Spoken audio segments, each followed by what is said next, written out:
नमो भगवते वासुदेवाय।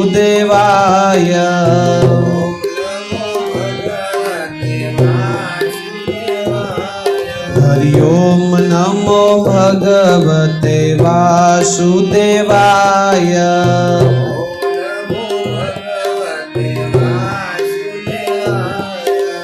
वासुदेवाय हरि वासुदेवाय।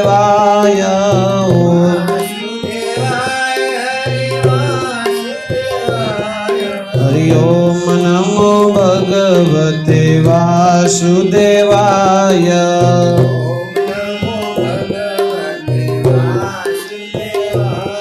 हरि ओम नमो भगवते वासुदेवाय।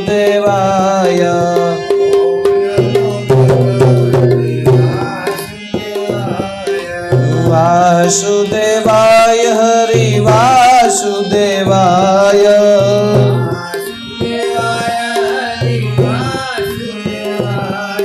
ओम नमो भगवते वासुदेवाय।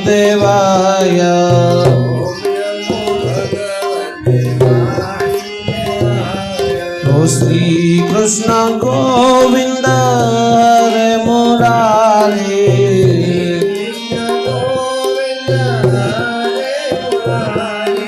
श्री कृष्ण गोविंद हरे मुरारी।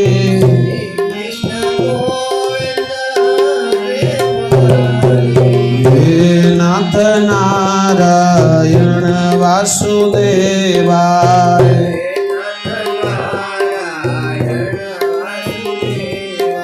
हे नाथ नारायण वासुदेवाय।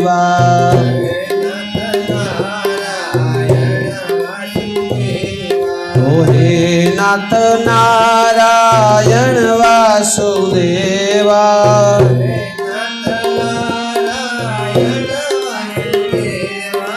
हे नाथ नारायण वासुदेवा।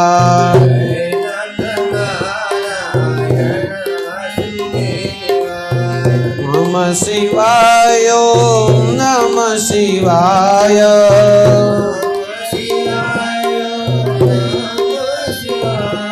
ओ हर हर बोले नमः शिवाय।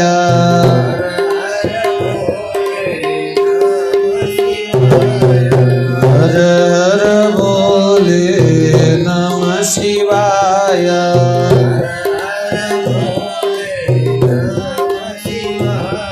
ओ लुणेश्वराय शिव नमः शिवाय।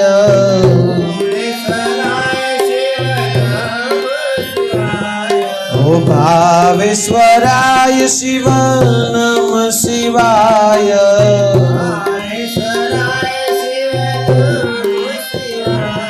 ओ बुद्धेश्वराय शिव नमः शिवाय।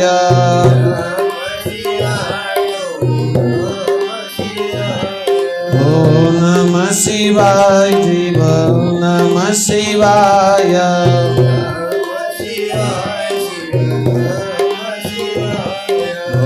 हर हर बोले नमः शिवाय।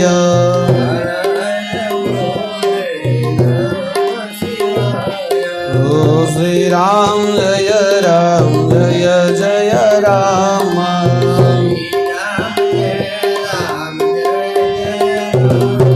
ओ श्री राम जय जय राम।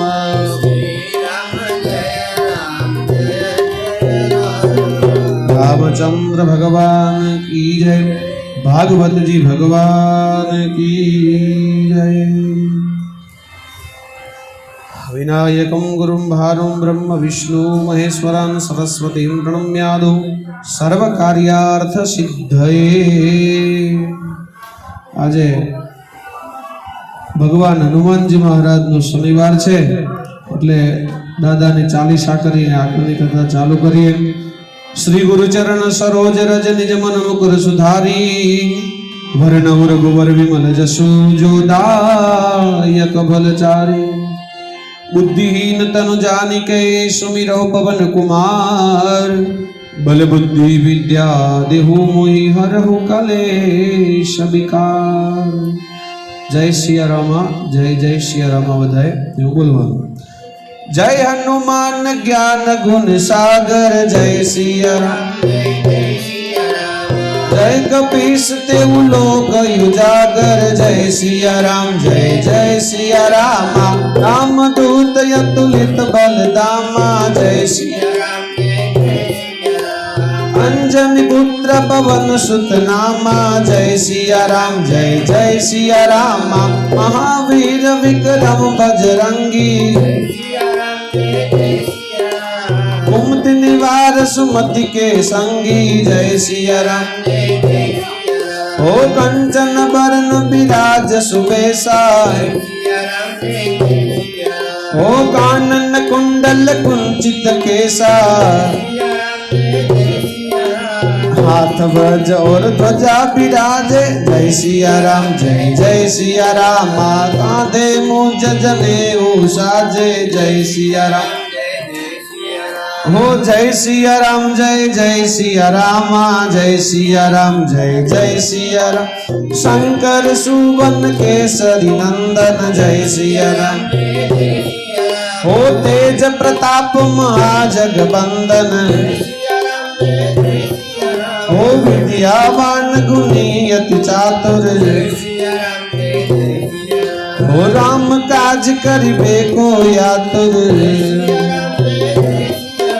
प्रभु चरित सुनिबे को रसिया, जय सिया राम जय जय।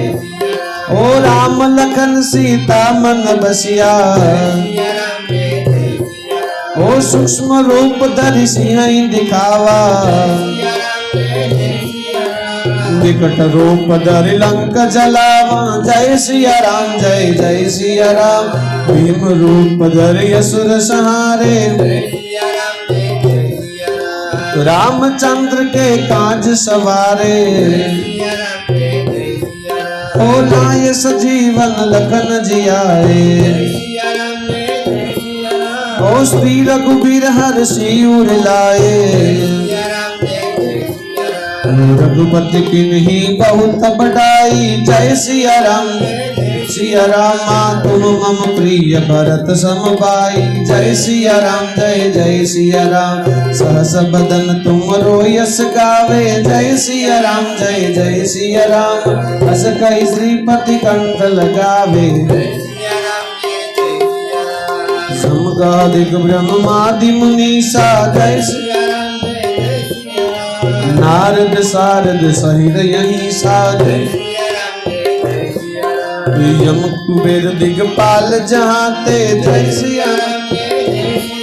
ओ कवि कोविद कह सके कहाते, ओ तुम उपकार सुग्रीव किन्हा, जय सिया राम जय जय सिया राम। राम मिलाय राजपद दिन्हा, जय सिया राम। ओ तुम्हारो मंत्र विभीषण माना, जय सिया राम तुम्हारो मंत्र विभीषण माना, जय सिया राम जय जय सिया राम। लंकेश्वर भय सब जग जाना, जय सिया राम। ओ जुग सहस्त्र जो जन पर भानु, जय सिया राम जय जय सिया राम। निर्योताहि मधुर बल जानु, जय सिया राम। ओ प्रभु मुद्रिका मेल मुख माही, ओ जल दिलाज के अजरज नाही। ओ दुर्गम काज जगत के जेते, ओ सुगम अनुग्रह तुम्हारे तेते। ओ राम दुलारे तुम रखवारे, ओ तनि आज्ञा बिन पैसारे। ओ सब सुख लहे तुम्हारी सरना, ओ तुम रख सकता हूँ को डरना। जय सिया राम जय जय सिया राम। आपन तेजस मारो या पे, जय सिया राम जय जय सिया राम। तीन लोक के ते कापे, जय सिया राम। ओ भूत पिशाच निकट नहीं आवे, जय सिया राम। महावीर जब नाम सुनावे, नासे रोग हरे सब पीरा, वो जपत निरंतर हनुमंत वीरा, वो संकट से हनुमान छुड़ावे, वो मन क्रम वचन ध्यान जुलावे, वो सब पर राम तपस्वी राजा, वो दिन के काज सकल तुम साजा, और मनोरथ जो कोई लावे, वो सोई अमित जीवन फल पावे, वो चार जुग प्रताप तुम्हारा, जय सिया राम हे प्रसिद्ध जगत उजियारा, जय सिया राम ओ साधु संत के तुम रखवारे, असुर निकंदन राम दुलारे,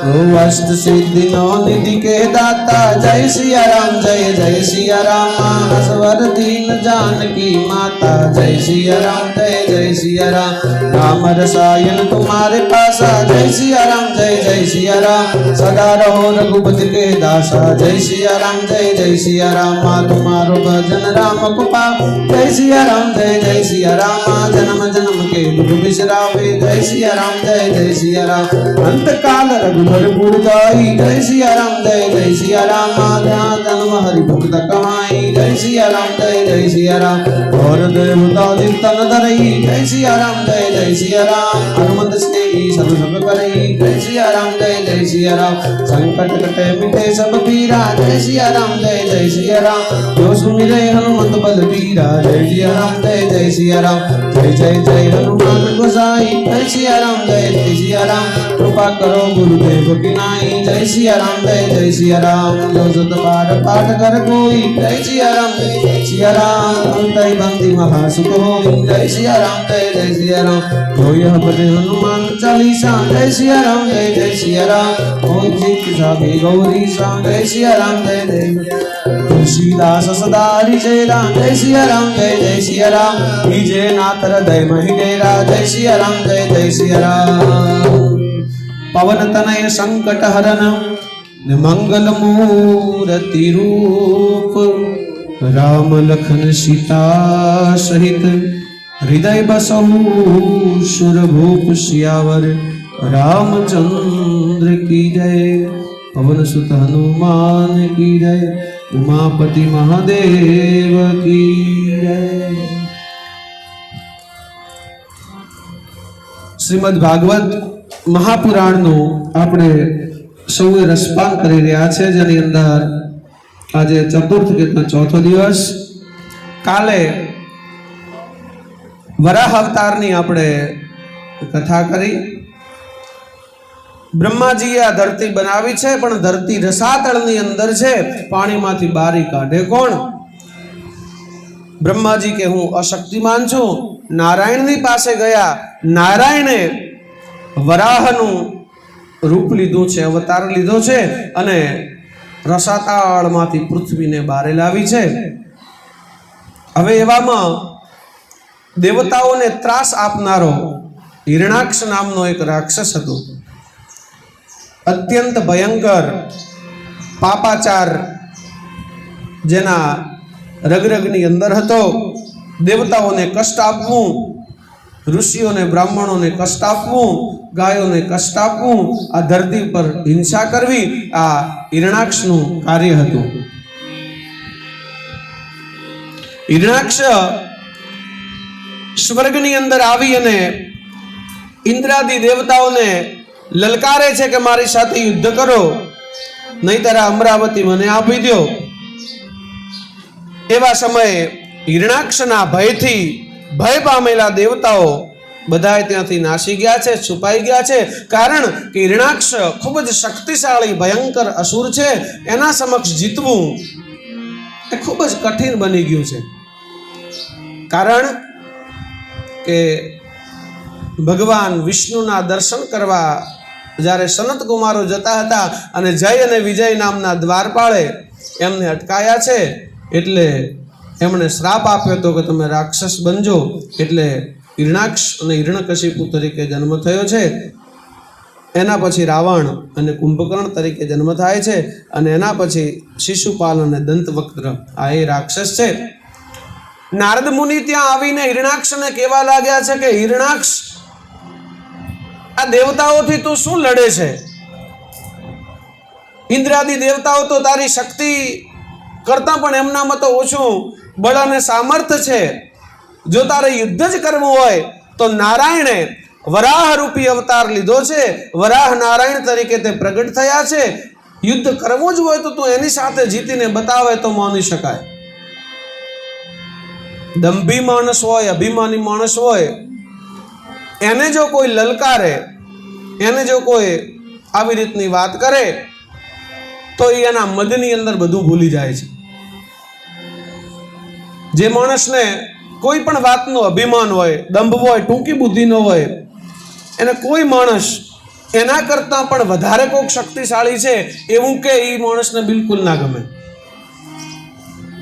બધાય મને રૂપિયા વાળો કે તો ચાલે, પણ મારા સામે કોઈક બીજાને કહે તો મને તરત ખોટું લાગી જાય.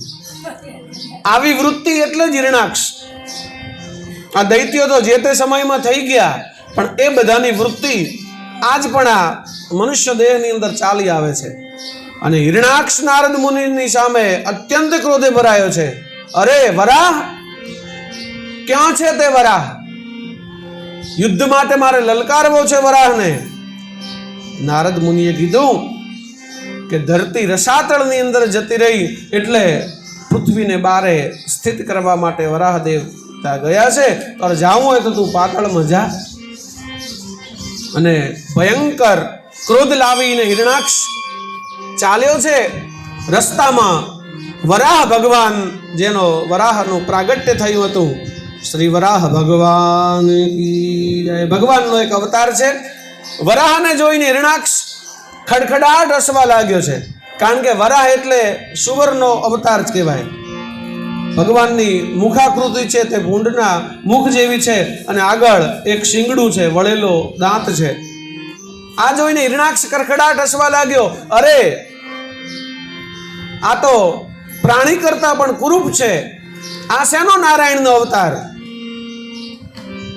એમ કહીને ભગવાનની મશ્કરી ઉડાડવા લાગ્યો છે, ભગવાનને કુરૂપ કહેવા લાગ્યો છે, અને ભગવાનને લલકારવા લાગ્યો છે. ત્યારે વરાહ નારાયણે અત્યંત ક્રોધ કરી અને હજી પણ તારા આ અવતારને સુધારી લેવાનો કેટલોય બોધ કર્યો, પણ પાપી રાક્ષસ સમજતો નથી. હિરણાક્ષ અને વરાહ નારાયણ વચ્ચે ભયંકર યુદ્ધ થાય છે, અને અંતે ભગવાને હિરણાક્ષ રાક્ષસના ગળા ઉપર પ્રહાર કરી એ દંતશૂલ ભગવાને એ ગળાની અંદર પરોવી દીધું છે. અને અત્યંત ક્રોધે થઈ અને ભગવાને હિરણાક્ષને ધરતી પર પછાડ્યો છે. અને ત્યાં કને આ પાપી હિરણાક્ષના ભયથી પૃથ્વીને ભગવાને બચાવી છે. બોલ શ્રી વરાહ નારાયણ ભગવાન કી જય. ઘણી બધી અવતારોની, ઘણા બધા ભગવાનના ચરિત્રોની કથા છે. આજે ચોથો દિવસ થયો, છતાં પણ આપણે બળદગાડા ઉપર બેસીને મથુરા પહોંચ્યા છો. એટલે હવે બળદગાડા ઉપર બેસશો તો મથુરા કે ગોકુળ કૃષ્ણ જન્મ સુધી પહોંચાશે નહીં. એટલે બળદગાડામાંથી હેઠું ઉતરી અને ભારતની સૌથી ઝડપી ટ્રેન બુલેટ ટ્રેનમાં બેસો તો કાલ મથુરા અને ગોકુળ જન્મ, કૃષ્ણ જન્મ સુધી પહોંચાય. એટલે આવી રીતે ટૂંક સાર આપણે કથા લઈશું. વરાહ અવતાર ભગવાને ધારણ કરી રથાસ્થળમાંથી પૃથ્વીને બહાર લાવી છે. એ હિરણાક્ષ જેવા રાક્ષસનો ભગવાને સંહાર કર્યો છે. દેવતાઓ, ઋષિઓ સર્વ પુષ્પની વૃષ્ટિ કરવા લાગ્યા છે, અને વરાહ નારાયણ સ્વરૂપે ભગવાનની સ્તુતિ કરી, વિનંતી કરી અને ભગવાનના ગુણગાન ગાવા લાગ્યા છે. હે પરીક્ષિત, આવી રીતે તો ભગવાને 24 અવતાર ધારણ કર્યા છે. એના પછી અન્ય ભગવાનનો એક અવતાર થયો છે, એની કથા હું તને સંભળાવું છું. કદંબ ઋષિ નામના એક મહાન ઋષિ થઈ ગયા. સરસ્વતી નદીના કિનારે, સરસ્વતી નદીના તટે તો કદર્મ ઋષિનું આશ્રમ છે, ત્યાં કને એમને દેવતાઓને પ્રસન્ન કરવા વાળું ભયંકર તપસ્યા કરી છે, સદાચારી છે, ગુણવાન છે. અને આ ઋષિ હંમેશા માટે ભગવાનના નામની અંદર, જપની અંદર, કીર્તનની અંદર મશગુલ રહેવાવાળા છે. કદર્મ ઋષિનું આમ કઠોર તપ જોઈને નારાયણ બ્રહ્માજી પ્રસન્ન થયા છે અને કહેવા લાગ્યા કે હે મહામુનિ, આપના જેવા મુનિઓ, આપના જેવા સંતો આ ધરતી ઉપર છે, ત્યારે જ અમને બ્રહ્માંડી દેવતાઓને આટલી તાકાત, આટલી શક્તિ પ્રદાન થાય છે. માગો મુનિવર માગો, તમારે શું જોઈએ છે માગો. એવા સમયે ઋષિએ ભગવાનના દર્શન કરીને ભગવાનને પ્રાર્થના કરી, હે ભગવાન, આમ તો તમારા દર્શન થાય એનાથી વધારે શું માંગવાનું હોય, પરંતુ મારે એક શ્રેષ્ઠ ધર્માત્મા પત્ની જુએ છે. અરે, આટલી મોટી ઉંમર થઈ ગઈ, આપ તો સિદ્ધ પુરુષ છો, આપ તો આટલા તપસ્વી પુરુષ છો, અને આપે પત્નીની માંગણી કરી. આ મહારાજ, કારણ કે મેં જે તપસ્યા કરી છે એનાથી તમે મને મોક્ષ પણ આપી દો, પરંતુ પછી સંસારના આ સાધન અને પુત્ર રૂપી મોહની અંદર કદાચ મોક્ષ ગતિ મારા આ ચિત્તવૃત્તિની અંદર કદાચ ન લાગી શકો, એટલા માટે. પરંતુ એ મુનિ કોઈ જાતની કામ વાસના માટે હું પત્નીની માંગણી નથી કરતો. મારે ધર્મ પત્ની જુએ છે કે જેનામાં મારા સમાન ધર્મ હોય, એવી ધર્મ પત્નીની જરૂર છે. એટલા માટે માંગણી કરું છું. ભગવાને તથાસ્તુ કીધું છે. ચિંતા ના કરશો. સ્વયં મનુ મહારાજ પ્રગટ્યા છે. એ 2 દિવસની અંદર તમારા આશ્રમે આવશે અને એમની એક સુંદર ગુણવાન યુવાન કન્યા છે, દીકરી છે, જેનું નામ દેવહૂતિ છે. આ દેવહૂતિના તમારી સાથે લગ્ન થશે. આમ કહી અને ભગવાન અંતર્ધ્યાન થયા છે.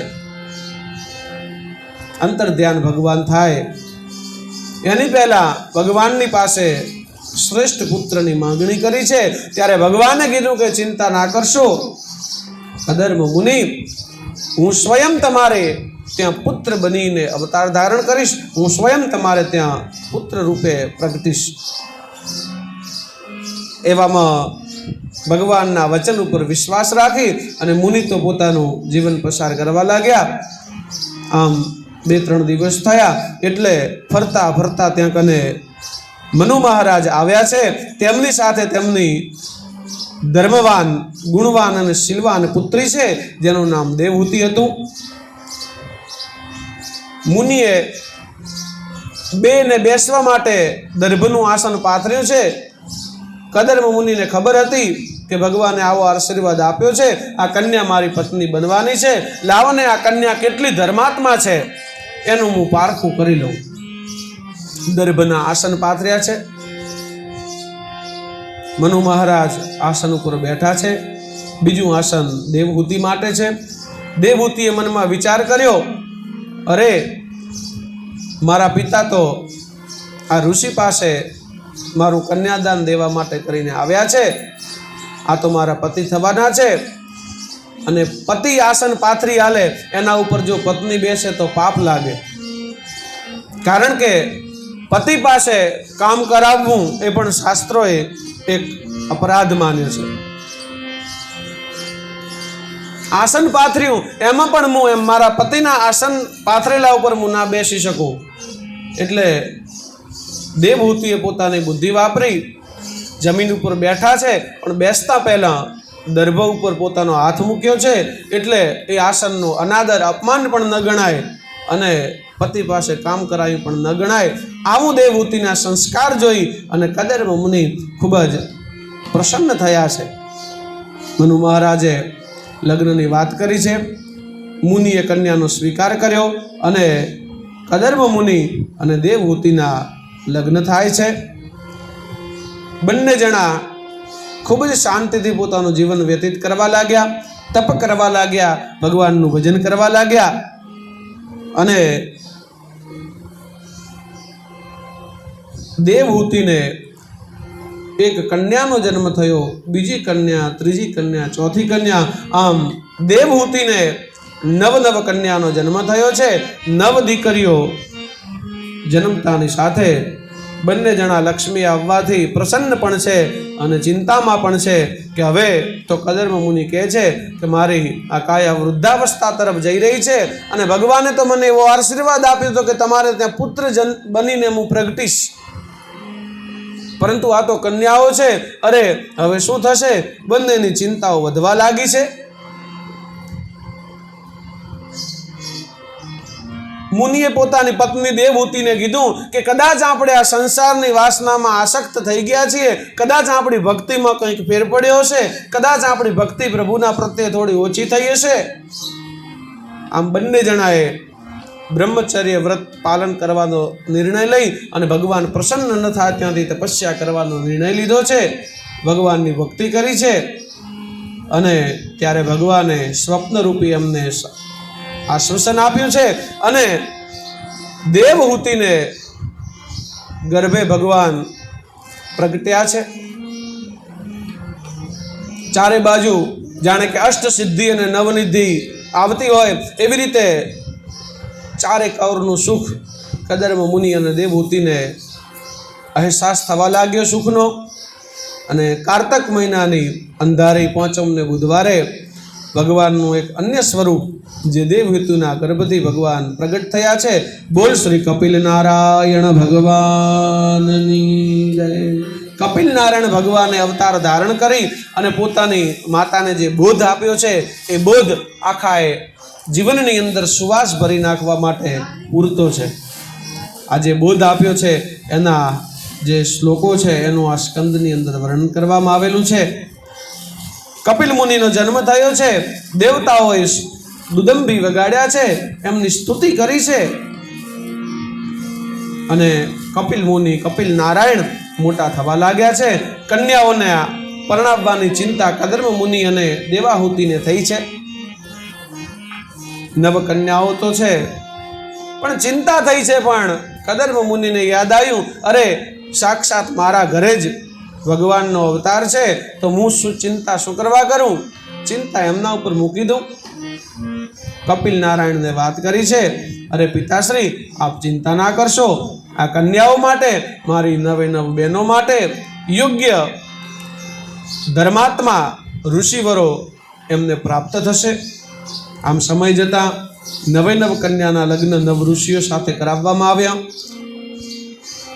અનસુયા નામની એમની જે દીકરી હતી સૌથી મોટી કન્યા, એના લગ્ન અત્રિ ઋષિ સાથે થયા. બીજા નંબરની કન્યા જેનું નામ કલા હતું એના લગ્ન મરીચી સાથે થયા. ખ્યાતિ નામની જે કન્યા હતી એના લગ્ન ભૃગુ ઋષિ સાથે થયા. અરુંધતી નામની જે કન્યા હતી એના લગ્ન વશિષ્ઠ રાજા વશિષ્ઠ ગુરુ વશિષ્ઠજી સાથે એમના લગ્ન થયા. શ્રદ્ધા નામની કન્યા હતી અંગિરસ નામના ઋષિને પરણી. શાંતિ નામની કન્યા એના લગ્ન અથર્વ ઋષિ સાથે કર્યા. ક્રિયા નામની કન્યા એના લગ્ન ક્રતુ ઋષિ સાથે કર્યા. અને હવિર્ભુ નામની જે કન્યા હતી એના લગ્ન પુલત્સ મુનિ સાથે કર્યા. અને ગતિ નામની કન્યા હતી એના લગ્ન પુલહની સાથે કર્યા. આમ ભારત વર્ષના આપણા શાસ્ત્રોની અંદર અવારનવાર જેનો ઉલ્લેખ જ્યાં જોવા મળે છે, જેના તપના કીર્તનના ભગવાનની ભક્તિના દાખલા કેટલાય છે, એવા 9 મહાન ઋષિઓની સાથે આ 9 કન્યાઓના લગ્ન કરાવવામાં આવ્યા. હવે આમ કરતા કરતા કદર્મ ઋષિ ખૂબ જ વૃદ્ધ થઈ ગયા છે. પુત્ર કપિલ નારાયણને કીધું.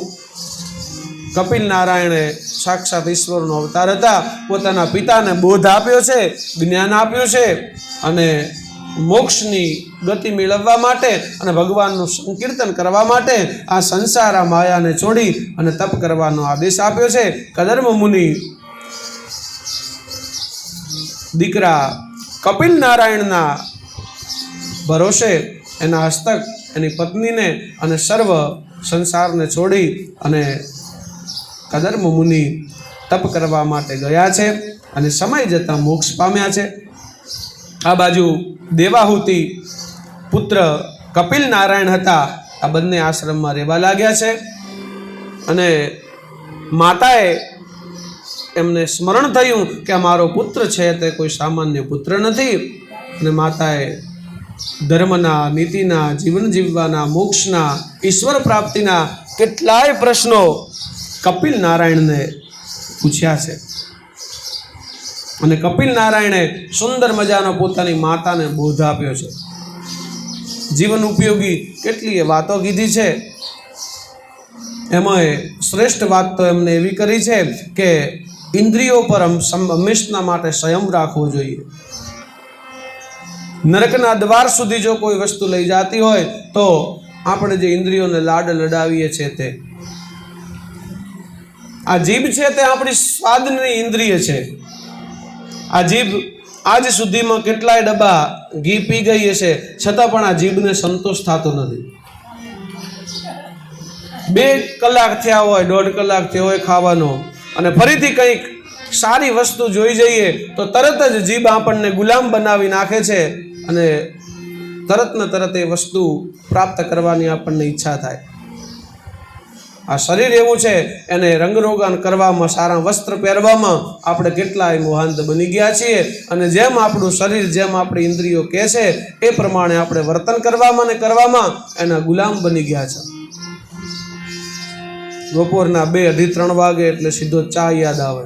ગમે એવી કથા હોય તો જીવ ચામાં હોય. એક સામાન્ય વસ્તુ પણ આપણને બાંધી શકે છે. આવો બોધ માતાને કપિલ નારાયણ કરી રહ્યા છે કે જે તમારા શરીરને, તમારી ચિત્તવૃત્તિને, તમારા મનને બાંધીને રાખી શકે એવી વસ્તુઓનો ત્યાગ કરો. આમ કેટલોય માતાને બોધ આપ્યો છે. અને ત્યાર પછી કપિલ નારાયણે કીધું કે હે માતા, મારો તો સૂક્ષ્મ સમય માટે, થોડા સમય માટે મેં અવતાર ધારણ કર્યો હતો, પરંતુ હવે મારે જવાનો સમય થઈ ગયો છે.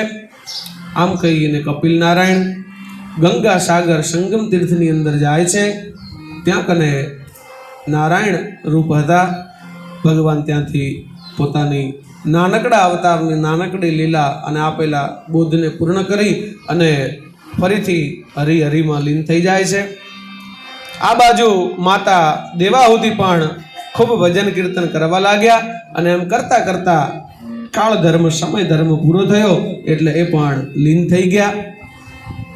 આજે કપિલ નારાયણના બોધથી માતાને સિદ્ધિ મળી છે. અને જે જગ્યાએ એમનો આશ્રમ હતો, જે જગ્યાએ કપિલ નારાયણ પ્રગટ્યા હતા અને જે જગ્યાએ દેવાહુતિ માતાને બોધ આપ્યો એ આપણું સિદ્ધપુર શહેર. આજે પણ સિદ્ધપુરની અંદર દેવાહુતિનું મંદિર છે, કપિલ નારાયણનું મંદિર છે. અને માતાને મોક્ષ આપ્યો તો કપિલ નારાયણે, એટલા માટે આજે પણ સિદ્ધપુરને માતૃગયા કહેવામાં આવે છે. આજે સિદ્ધપુર મરણ પછીની કોઈ પણ ક્રિયા કરવામાં આવે સ્ત્રીની તો એને મોક્ષની ગતિ મળે છે. આમ માતૃગયાનું ખૂબ મહત્વ કપિલ નારાયણ મુનિએ અને દેવાહુતિ માતાએ સ્થાપ્યું છે. સ્ત્રી માટે, એના મોક્ષ માટે સિદ્ધપુરમાં સાક્ષાત નારાયણના, ભગવાનના આશીર્વાદ છે.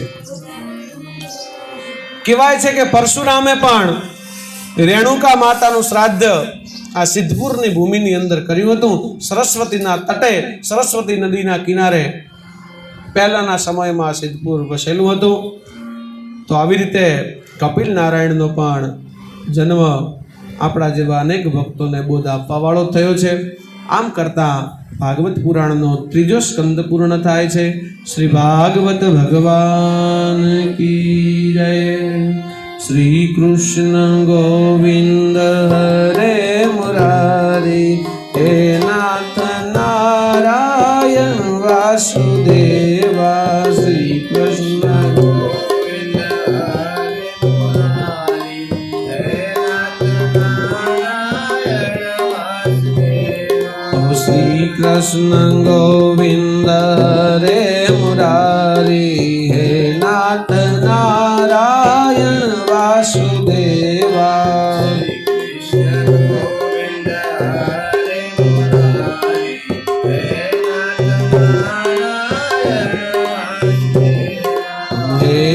નાથ નારાયણ વાસુદેવા, હે નાથ નારાયણ વાસુદેવા.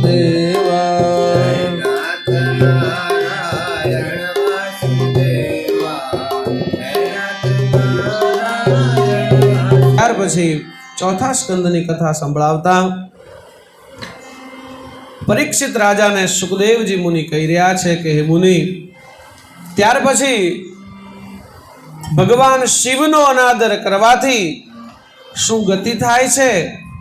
ભગવાન શિવની સાથે જે જીવ વૈરવૃત્તિ રાખે છે, શિવને પણ સૂક્ષ્મ સમજી અને પોતાની જાતને કંઈક વિશેષ સમજે છે, એવાની શું હાલત થાય છે એની કથા હું સંભળાવું છું. ચોથા સ્કંદની અંદર દક્ષ પ્રજાપતિના યજ્ઞની કથા ભાગવતકાર કહે છે અને આ કથા સુખદેવજી મહારાજ પરીક્ષિત રાજાને કહી રહ્યા છે. જેમ આખું જગત જાણે છે એક મોટા યજ્ઞનું આયોજન થયેલું હતું, રચના થઈ હતી, એવા સમયે પૃથ્વીપતિ બનેલા દક્ષ રાજા, જે આમ સંબંધ જોવા જઈએ તો ભગવાન ભોળાનાથને ઘરે જે સતીજી હતા એના પિતા થતા, સભાની અંદર જ્યારે આવ્યા છે ત્યારે દેવતાઓ કિન્નરો સર્વે પોતાના જગ્યા પરથી ઊભા થઈ અને દક્ષ પ્રજાપતિને માન સન્માન આપીને પોતાના સ્થાન ઉપર બેસે છે. ટૂંકમાં કથાનું આપણે વર્ણન કરીએ તો શિવજી તો પોતાના ધ્યાન સમાધિની અંદર મશગુલ હતા, કારણ કે શિવ એવડો મોટો જીવ છે કે શિવને કોઈ જાતનો અહંકાર નથી. શિવજીને આ સૃષ્ટિનો શ્રેષ્ઠ અને આદિ દેવતા હોવાનો જેનામાં કોઈ જાતનો વિકાર જ નથી, જે નિર્વિકારી છે તે ભગવાન ભોળોનાથ. એમને એવું નહીં કે દક્ષ પ્રજાપતિ આવે તો આપણે ઊભું થઈને સન્માન કરવું કે ના કરવું, પરંતુ ભગવાન ભોળોનાથ તો એમની ધૂનમાં લીન હતા અને દક્ષ પ્રજાપતિની નજર ભગવાન ભોળાનાથ ઉપર પડી છે અને દક્ષ પ્રજાપતિ ક્રોધાયમાન થયા. અરે આ શું? હું બધાએ દેવોની અંદર પ્રજાપતિનું બિરુદ પામ્યો છું અને આ સ્મશાનની અંદર રહેવા વાળો જોગી એ મારો સત્કાર કરતો નથી. દક્ષ પ્રજાપતિને આ વાતનું ખોટું લાગ્યું છે. ભગવાન શિવને ખબર પડતા ભગવાન શિવ અનેક રીતે એ કારણ ન હતું એવું સમજાવે પણ છે, પરંતુ જેની બુદ્ધિની અંદર અહમ હોય, હું કંઈક છું આવું હું પણ હોય, એવા લોકો ક્યારે સજ્જનનું કેવું માનતા નથી. જેનામાં એવું હોય કે હું સમજું છું, મારામાં બુદ્ધિ ઘણી છે, એ મને શું સમજાવી જાય, મને ખબર પડે છે, હું વ્યવહારની અંદર કુશળ છું, હું ધર્મની અંદર કુશળ છું, હું આ બધી વાતોને જાણનારો છું, આવો અહમ જેની અંદર હોય છે એ કોઈની પણ સારી વાતો તે એના મગજમાં ઉતરતી નથી. ભગવાન શિવ તો કૈલાસ આવીને બધું ભૂલી જાય છે કે જે થયું તે ઠીક છે. સતીજીને આ વાત પણ કરતા નથી, સતીજીને આ વાત પણ ભગવાન તો કહેતા નથી, કારણ કે ભગવાન તો ખૂબ જ મોટા વિશાળ હૃદયના દેવ છે ભગવાન ભોળો. દક્ષ પ્રજાપતિના મનની અંદર આ વાત એ દિવસથી ખટકવા લાગી, કારણ કે દેખો, જે દંભી વ્યક્તિ હશે, જે અભિમાની વ્યક્તિ હશે અને એને એવું લાગશે કે ઓલા વ્યક્તિએ મારી સાથે આવું કર્યું છે, તો જ્યાં સુધી એનો બદલો નહીં લઈ લે તે સુધી તે બડબડ અગ્નિની અંદર જાણે કે બળ્યા જ કરશે. એને બીજું કંઈ નહીં ઉજે, એને ખાલી એમ જ થશે કે એ મને સંભળાવી ગયો છે તો હું પાછું એને ક્યારે સંભળાવી દઉં, એ 5 જણા વચ્ચે મને બોલી ગયો છે તો હું 5 જણા વચ્ચે એને ક્યારે બોલી જાઉં, એણે મને આ વાત કરી હતી તો હું એને ક્યારે ઉતારી પાડું. એ વ્યક્તિને એનું જીવન બસ એની અંદર જ પૂરું થઈ જાય છે. અને કોઈક હોય છે ભગવાન ભોળાનાથ જેવા વિશાળ હૃદયવાળા કે જે તો કૈલાસ આવ્યા પછી બધી વાતને ભૂલી ગયા છે. દક્ષે જે કર્યું તે બધું ઠીક છે, ભર સભાની અંદર ભગવાનને અપમાનિત કર્યા છે, છતાં પણ ભગવાન ભોળાનાથને તો કંઈ એવું છે નહીં. અરે સંબંધો ના બગડે એટલા માટે સતીજીને પણ એના પિતા દ્વારા કરવામાં આવેલું આ વર્તન વિશે વાત નથી કરી. અને એની જગ્યાએ આપણા જેવા સામાન્ય મનુષ્ય હોઈએ તો વાતને ક્યાંથી ક્યાં પહોંચાડીએ.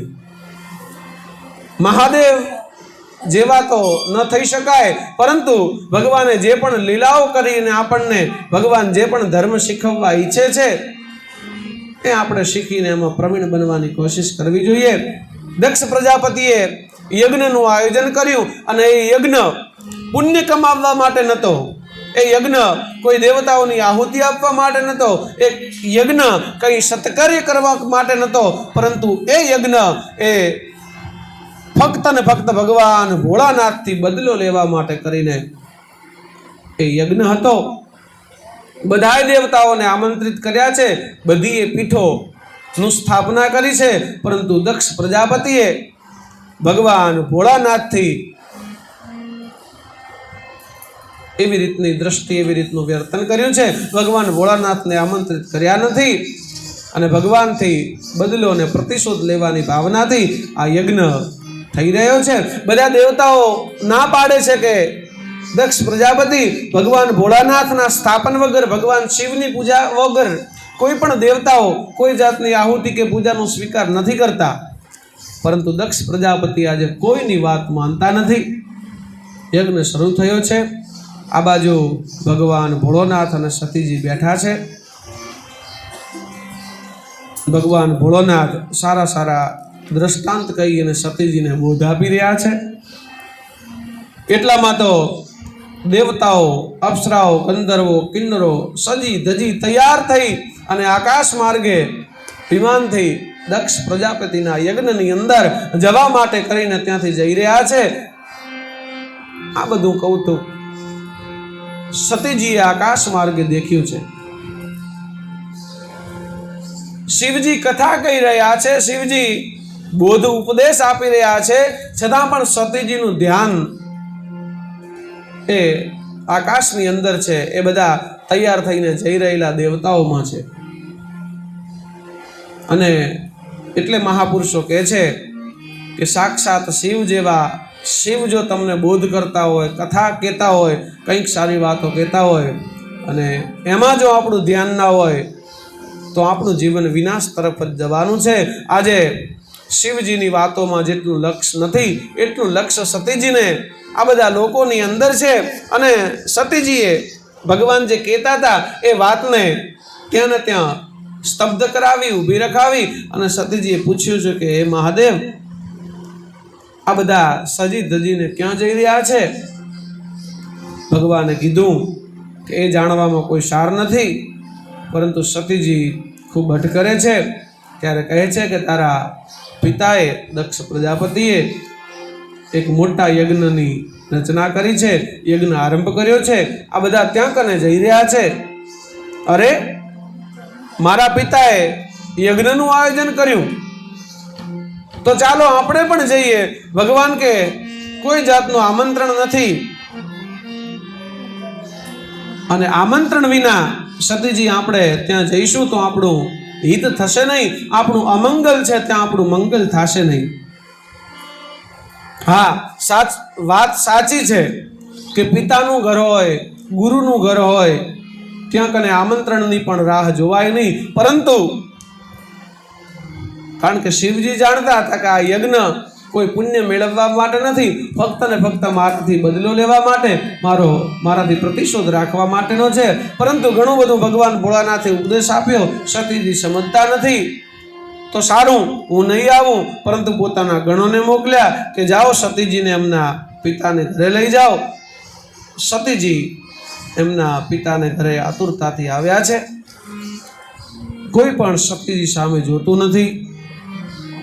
આવ નહીં આદર નહીં, નહીં નैनों माने वो घर कभी न जाइए भले कंचन वर्षे में. ગમે એવા સ્વજનનું ઘર હોય, ગમે એવા મિત્રનું ઘર હોય, એમને આડે દાડે 10 વખત જાઓ તો ચાલે, પણ એના ઘરે જો કોઈ પ્રસંગ હોય અને આપણને આમંત્રણ ના આપે કે નહીં, કેવડાવે નહીં, તો આમંત્રણ વગર શાસ્ત્રએ કોઈ પણ જગ્યાએ જઈને ઊભું રહેવાની ના પાડી છે.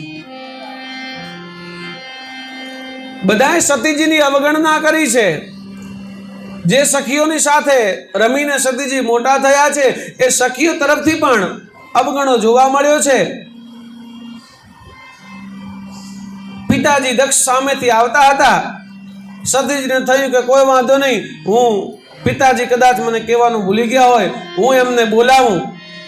દક્ષ પ્રજાપતિને બોલાવે છે, પરંતુ પોતાના સગા સંતાનથી પણ આજે અભિમાનની અંદર મદમક્ત બનેલો આ દક્ષ પોતાની પુત્રીથી પણ બોલતો નથી. જ્યારે બદલો લેવાની ભાવના એટલી બધી હદથી મગજ ઉપર ચડી જાય કે પોતાના સંતાનો પણ એને ન દેખાય, તો એવા વ્યક્તિનો વિનાશ તો નજીક છે જ. પિતા તરફથી આવું વર્તન જોઈને સતીજી હવે ધીમે ધીમે બધી વાતને સમજી ગયા છે અને પસ્તાવો અંદરથી થવા લાગ્યો છે કે આજે મેં મારા શિવજીનું, મારા ભોળાની વાત ન માની તો આજે નક્કી કંઈક અનિષ્ટ થવાનું છે. હવે તો સતીજીને પણ એવું થાય છે કે આના કરતાં કૈલાસમાં જ રહી હોત તો સારું હતું. આગળ ચાલી છે.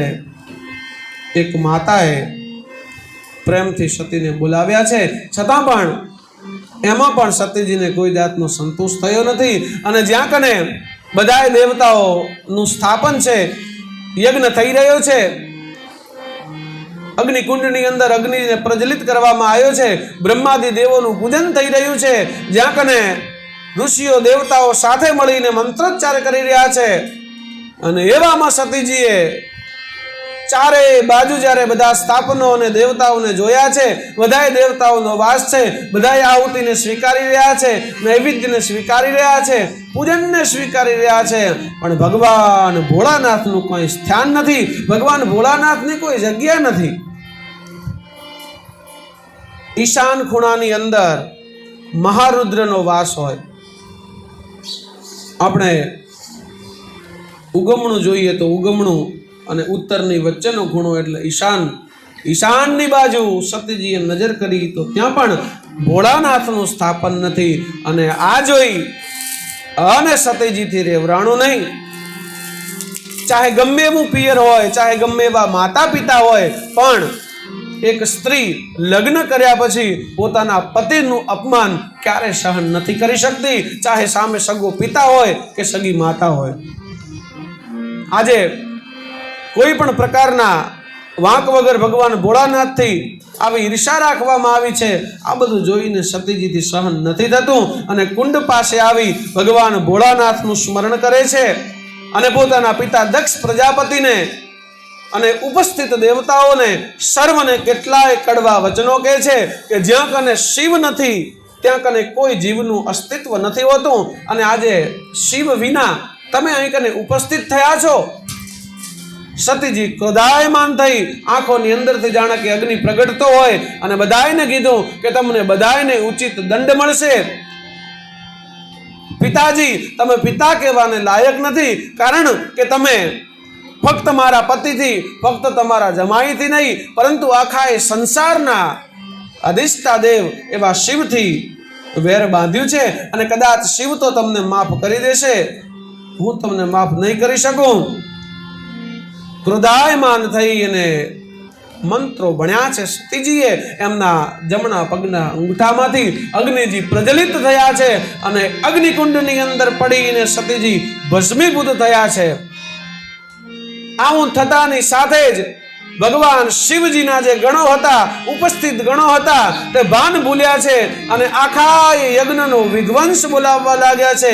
દેવતાઓને, ઋષિઓને, ઉપસ્થિત લોકોને, દક્ષને બધાયને દંડ દેવા માંડ્યા છે, કારણ કે એમના માટે તો ભગવાન ભોળાનાથ અને સતીજીથી વધારે કાંઈ નહોતું. આખા જગતની જનની હતી. આજે એક હૃદયમાન થઈને અગ્નિકુંડમાં બળીને ભસ્મીભૂત થઈ રહ્યા છે. ત્યારે એમના ગણો ખૂબ જ હાહાકાર કરીને યજ્ઞનો વિધ્વંસ બોલાવવા લાગ્યા છે. ભગવાન ભોળાનાથને ખબર પડી છે. ભગવાન અત્યંત ક્રોધિત થયા છે.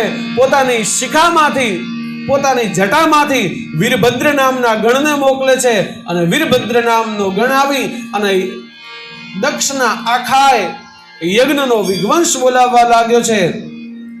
દક્ષ પ્રજાપતિને ઉપાડીને યજ્ઞની અંદર પછાડે છે અને એનું માથું હતું એ ધડથી દૂર કરી નાખ્યું છે અને દક્ષ પ્રજાપતિને, દેવતાઓને, સર્વને ઉચિત દંડ આપ્યો છે. વીરભદ્ર નામનો ગણ ઊભો રહેવા માટે તૈયાર નથી, શાંત રહેવા માટે તૈયાર નથી. દેવતાઓ તરત શિવજી પાસે જાય, શિવજીની સ્તુતિ કરે, શિવજીને બધી વાત કરે. શિવજી તરત જ યજ્ઞ સ્થળ ઉપર આવે છે અને વીરભદ્રને તોવી જવાનું કહે છે. અને ભગવાન તો બોળો છે. દક્ષ પ્રજાપતિને એક બકરો હતો, બકરાનું માથું લઈ અને દક્ષ પ્રજાપતિના ધડ ઉપર મૂકી અને બકરાનું માથું લગાવે છે. આમ શિવજી પોતાની સાથે દ્રોષ કરનારા, પોતાની સાથે દ્વેષ કરનારા, વેરવૃત્તિ રાખનારા જીવોનો પણ જો એકમાત્ર સગો હોય તો તે શિવ છે, દક્ષ પ્રજાપતિ. કારણ કે આ બધો અહંકાર છે, આ બધા વિચારો છે, આ બધી ઈર્ષા છે, એ બધું આ મસ્તકની અંદર જ ભરાયેલું પડ્યું હોય છે. આ હાથમાં પગમાં કોઈ જગ્યાએ કંઈ નથી. જે પાપ થાય એ બધું વિચાર વૃત્તિથી થાય છે. અને આ મસ્તક છે એ અભિમાનનું પ્રતીક માનવામાં આવે છે. એટલે વીરભદ્રએ અભિમાનના પ્રતીક સ્વરૂપ દક્ષ પ્રજાપતિના મસ્તકનું છેદન કર્યું છે. અને એના પછી ભગવાન ભોળાનાથે બકરાનું મસ્તક દક્ષ પ્રજાપતિને લગાવ્યું છે. દક્ષ પ્રજાપતિને પોતાની બધી વાત સમજાણી છે અને ભગવાન ભોળાનાથના ચરણોની અંદર પડી અને પ્રાર્થના કરી છે. ભગવાને એને ક્ષમા આપી છે. બોલ શ્રી શિવ શંભુ મહારાજની જય. ઓમ ત્ર્યંબકમ યજામહે સુગંધિમ પુષ્ટિવર્ધનમ ઉર્વારુકમિવ બંધનાન મૃત્યોર્વમોક્ષીયમામૃતાર્થ. આવી રીતે ભગવાન શિવજીની કથા પરીક્ષિત રાજાને સુખદેવજી મહારાજ સંભળાવી રહ્યા છે. આગળ પણ એક કથાનું વર્ણન છે જેની અંદર સતી અનસૂયાજી ખૂબ જ પ્રતિવ્રતા નારી હતા.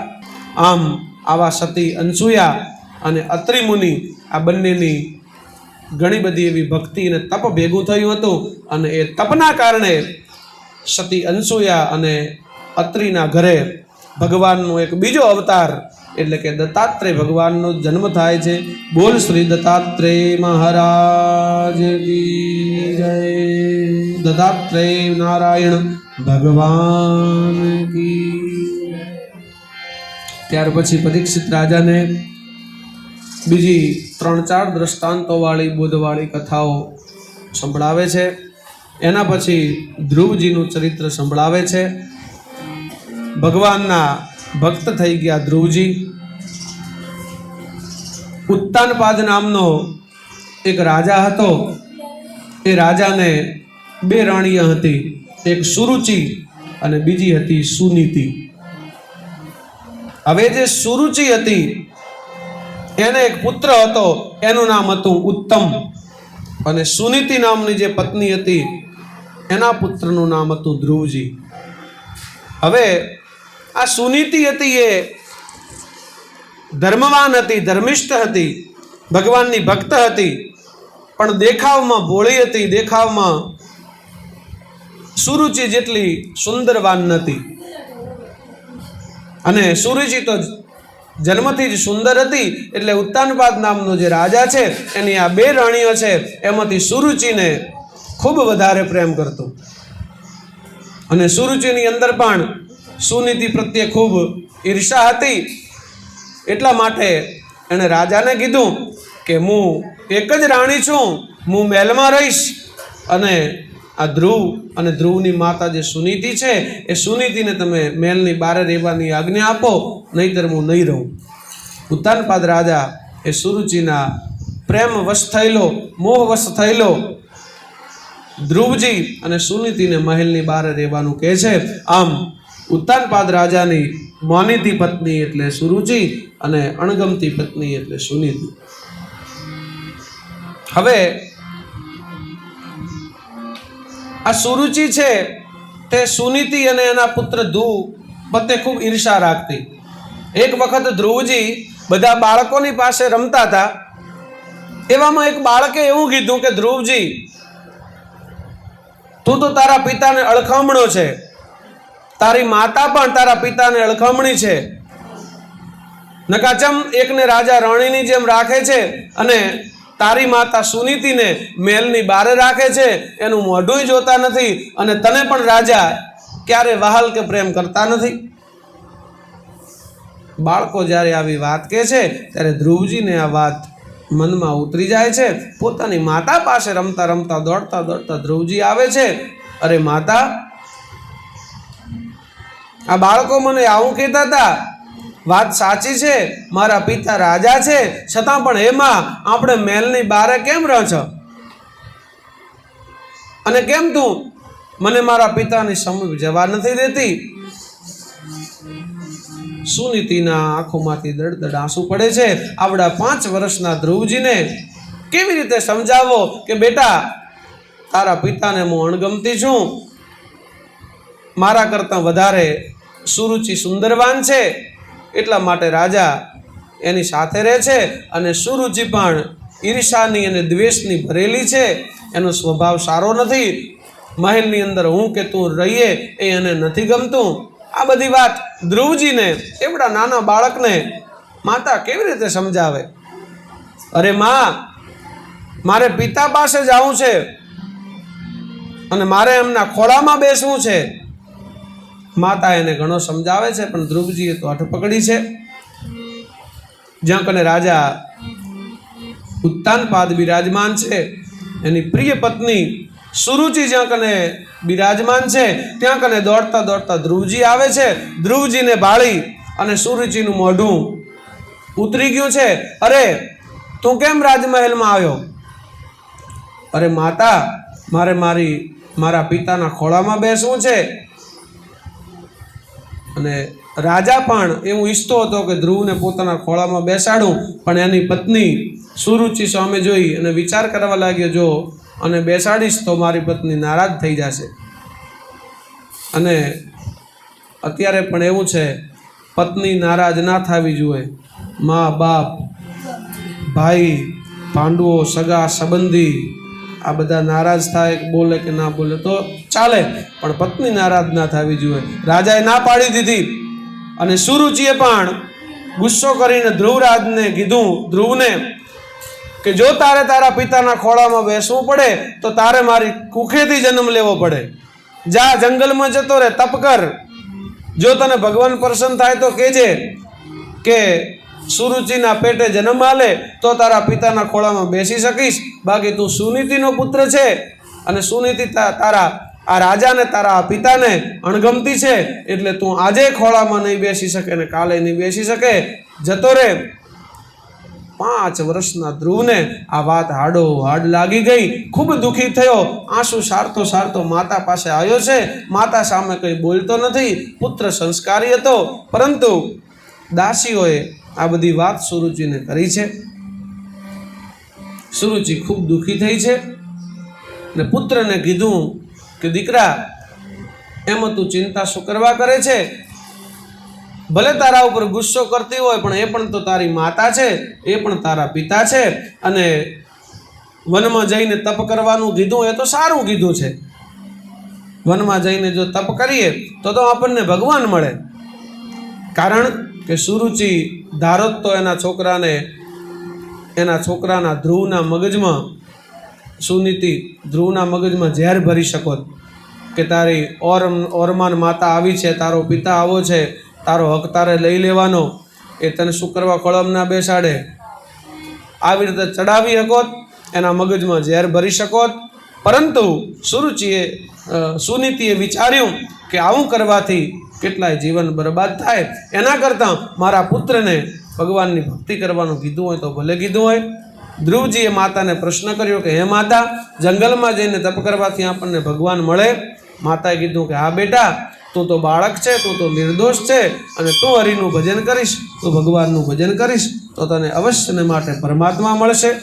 5 વર્ષના ધ્રુવ જંગલની અંદર તપ કરવા માટે ગયા છે. ભગવાને નારદ મુનિને કીધું કે જાઓ, આ બાળકની તમે પરીક્ષા લઈ આવો. નારદ મુનિએ આવી અને ધ્રુવને કેટલાય બિહામણા વચનો કીધા છે, જંગલમાં તપ ન થાય, કેટલાય વરુ આવે, કેટલાય વાઘ આવે, કેટલાય વર્ષો સુધી તપ કરે તોય ભગવાન નથી મળતા, પાછો જતો રહે. પણ ધ્રુવજીને પોતાની માતાના વચનની અંદર વિશ્વાસ છે કે ના, મારી માતાએ મને કીધું છે કે તપ કરવાથી ભગવાન મળે છે, સ્મરણ કરવાથી ભગવાન મળે છે. અને જે પણ પુત્રએ, જે પણ સંતાને પોતાના માતા પિતાના વચનમાં વિશ્વાસ રાખ્યો છે એને ભગવાને ક્યારેય દુઃખી થવા નથી દીધો. હવે તપ કરવા જ્યારે ધ્રુવજી આવતા હતા ત્યારે એની જે પિતા છે, પિતાની પણ આજ્ઞા લેવા આવ્યા હતા. અને જે સુરુચિ ઓરમણ માતા હતી એની પણ આજ્ઞા લેવા આવ્યા હતા. છતાં પણ એ સુરુચિને એવું ના થયું કે આ 5 વર્ષનો બાળક છે એ તપ કરવા જાશે તો અત્યારથી શેનો તપ કરવા જાય? તપ કરવા જાશે તો એને આટલું દુઃખ પડશે, બાળક છે. છતાં પણ એને બિલકુલ પણ દયા ના આવી. એને એમ કે અહીંથી જાય તો સારું, મારા પુત્રની વચ્ચે એ ગાદીમાં ભાગ ના પડાવે. કારણ કે સત્પુરુષોએ એવું કીધું છે કે માણસને ગમે તે વસ્તુ એને આપી દઈએ પરંતુ એનો સ્વભાવ ક્યારે બદલતો નથી. જો માણસ જાતે એના મનમાં કંઈક પ્રગટશે તો એનો સ્વભાવ બદલશે, બાકી સ્વભાવ બદલતો નથી. કસ્તુરી કો ક્યારો કર્યો, કેસર કી બની ખાત, પાણી દીધા ગુલાબ કા, આખર પ્યાજ કી પ્યાજ. તમારે ડુંગળી વાવો અને એમાં કસ્તુરી જે શું કરે, સુવાસ ફેલાવે. કસ્તુરીનો આપણે ક્યારો કરીએ અને કેસરનો ખાતર નાખીએ, જેમ ખાતર નાખે એની જગ્યાએ કેસર નાખી દો, અને ગુલાબનું પાણી પણ અને ડુંગળીને મોટી કરા તોય ડુંગળી તો ડુંગળી જ રહેવાની છે. એની અંદર કેસરની કે કસ્તુરીની ક્યારે સુવાસ આવવાની નથી. આમાં માણસનો સ્વભાવ જે પડી ગયો હોય પડી જાય. એ સ્વયંની રીતે જો કોઈ વસ્તુ ન પ્રગટે, આત્મજ્ઞાન ના થાય તો એ ક્યારે બદલતો નથી. હવે ધ્રુવજીએ સખત ભગવાનનું તપ કર્યું છે અને 6 મહિનાની અંદર ભગવાન ધ્રુવજીને દર્શન દેવા માટે આવ્યા છે. અને ત્યારથી જ ભગવાને એવો આશીર્વાદ આપ્યો છે કે હે ધ્રુવજી, તારા સમાન જે કોઈ તપ મને 6 મહિના પણ ભજે છે એને હું અવશ્ય માટે દર્શન આપું છું. આમ ધ્રુવજીને ભગવાન દર્શન દેવા માટે આવ્યા છે. 5 વર્ષનું નાનકડું બાળક કે જેણે સંસાર એટલે શું એની ખબર નથી, જેને ઈશ્વર શું એ પણ વ્યાખ્યા બરોબર ખબર ના હોય, પરંતુ માતાના વચનને માથે ચડાવી અને જે કોઈ પણ ભક્તિ કરે છે એને ભગવાન ધ્રુવ નારાયણ ઉપર પ્રસન્ન થયા હતા એમ ભગવાન અવશ્યને માટે પ્રસન્ન થાય છે. લક્ષ્મી નારાયણ ભગવાન કી જય. અને તપ કરતા કરતા આજે 5 વર્ષના ધ્રુવજીને એવો ભગવાનના નામનો રંગ લાગ્યો છે કે સાક્ષાત વૈકુંઠથી ભગવાનને પણ આપવું પડ્યું.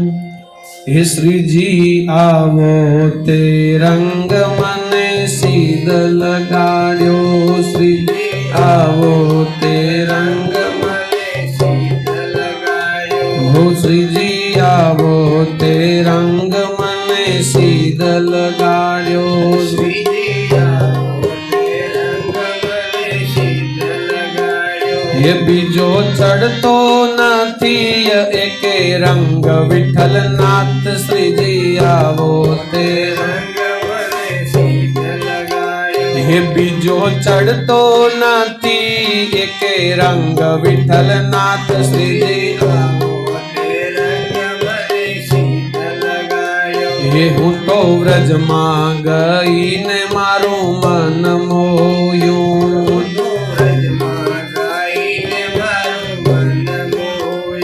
હું તો વ્રજમાં ગયો ને મારું મન મોયું.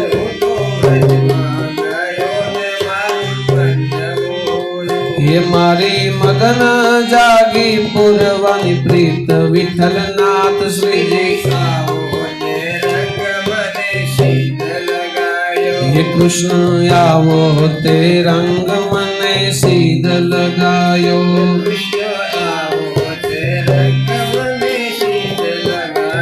હે મારે રહેવું અહીંયા ને મેં મેળ તારો થયો મારે રેવો અહીંયાને મેળ તારો થયો હવે કેમ કરી દાડા જાય વિઠ્ઠલના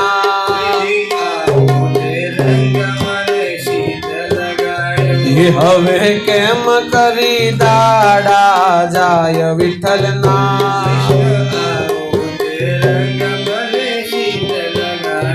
રંગ છાંટ્યો તો છાંટી હવે પૂરો કરો રંગ છાંટ્યો તો છાંટી હવે પૂરો કરો નિત્ય તમારા દર્શન થાય વિઠ્ઠલનાથ શ્રીજી હે રંગ છાંટ્યો તો છાંટી હવે પૂરો કરો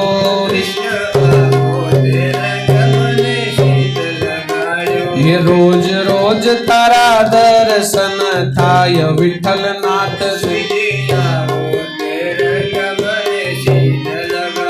હે તારું મુખડું જોઈને માન મારું મોયું તારું મુખડું જોઈને માન મારું મોયું મારા તૂટે છે દિલડાન તાર વિઠ્ઠલનાથ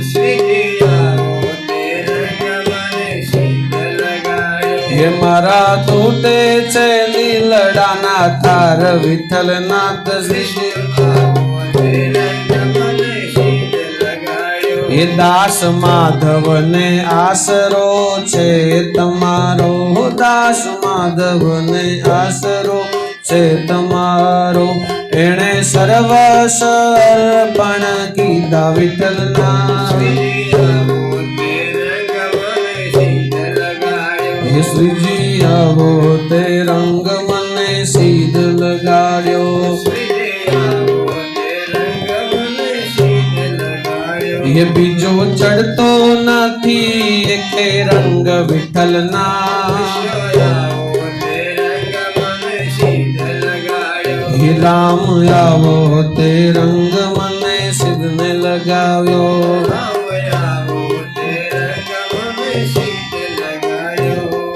શ્રી રામ જય જય રામ શ્રી રામ જય રામ શ્રી રામ જય ઓ શ્રી રામ જય ઓ શ્રી રામ જય રામ ઓ શ્રી जानकी वल्लभ सीताराम जानकी वल्लभ सीताराम श्री राम जय राम जानकी वल्लभ सीताराम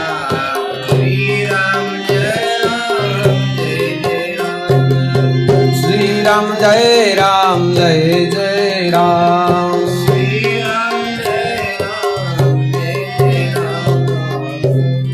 ધ્રુવજીની સામે નારાયણ પ્રગટ થયા છે છાતીની સરસા ધ્રુવજીને ચાંપ્યા છે ભગવાને ખૂબ હેત ભરીને ધ્રુવજીને સારા વચનો કીધા છે પોતાની અખંડ ભક્તિ પ્રદાન કરી છે એક 5 વર્ષનું બાળક કે જેણે પોતાની માતાના વચન ઉપર વિશ્વાસ રાખ્યો અને ભગવાનની અખંડ ભક્તિ કરી 6 મહિનાના તપથી પણ ભગવાનને ત્યાં કને પ્રગટ થવું પડ્યું છે કારણ કે ભક્તોના ભયને હરવા માટે ભક્તોના દુઃખોને હરવા માટે ભગવાન હંમેશા માટે તત્પર રહેતો હોય છે યજી હરિને ભજતા હજુરે કોઈની લાજ જતા નથી જાણી રે હરિને ભજતા હજુરે કોઈની લાજ જતા નથી જાણી રે હેજી જેની સુરતા સાંભળિયા નિશાત વદે વેદવાણી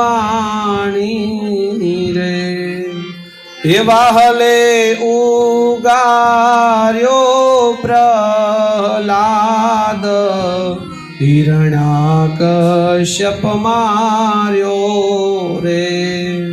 હે વિભીષણને આપ્યું રાજ, હે રાવણને સંહાર્યો રે. હરિને ભજતા જુરે કોઈની લાજ, જતા નથી મેં તો જાણી રે. ભગવાનનું જેણે જેણે ભજન કર્યું છે એની લાજ ભગવાન રાખે છે. કોઈકના સામે શંખ ચક્ર ગદા પદ્મ લઈને આવે તો કોઈકના સામે સામળીઓ શેઠ બનીને આવે, તો કોઈક જ્યારે ઝેરનો કટોરો પીતું હોય તો સાક્ષાત ગળાની અંદર પ્રવેશ અવતાર કરીને ઝેરને ચૂસી લે. કોઈકની લાજ લૂંટાતી હોય તો સાડીની અંદર પ્રવેશ અવતાર કરીને 999 ચીર પૂરે.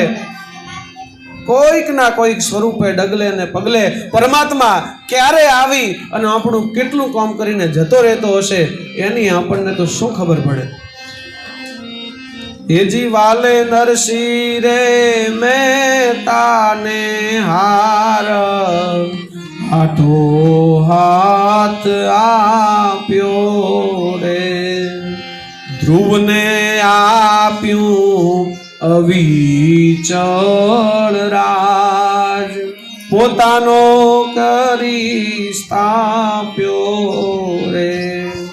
જે ધ્રુવ રાજાને પોતાના પિતા એને અને એની માતાને અળખામણા ગણતા હતા, એના પિતાને પણ આજે ધ્રુવજીએ ભગવાનના દર્શન કર્યા છે. આવી ખબર પડતા નારદે બોધ આપ્યો છે અને એના પિતાને તરત જ સદગુણોનું ભાન થયું છે. અરે રે, જે મારી ધર્મજ્ઞ પત્ની હતી, જ્યાં કને મારો ધ્રુવ જેવો નાનકડો માસૂમ બાળક હતો, એને મેં આટલું બધું કષ્ટ આપ્યું. એક આ સ્ત્રીની સુંદરતા માટે કરી અને મેં ભક્ત જેવા ભક્તને મેં તરછોડ્યા. રાજાને ભાન થયું છે, તરત જ દોડીને વનમાં ગયા છે, ધ્રુવજીને પાછા લાવ્યા છે અને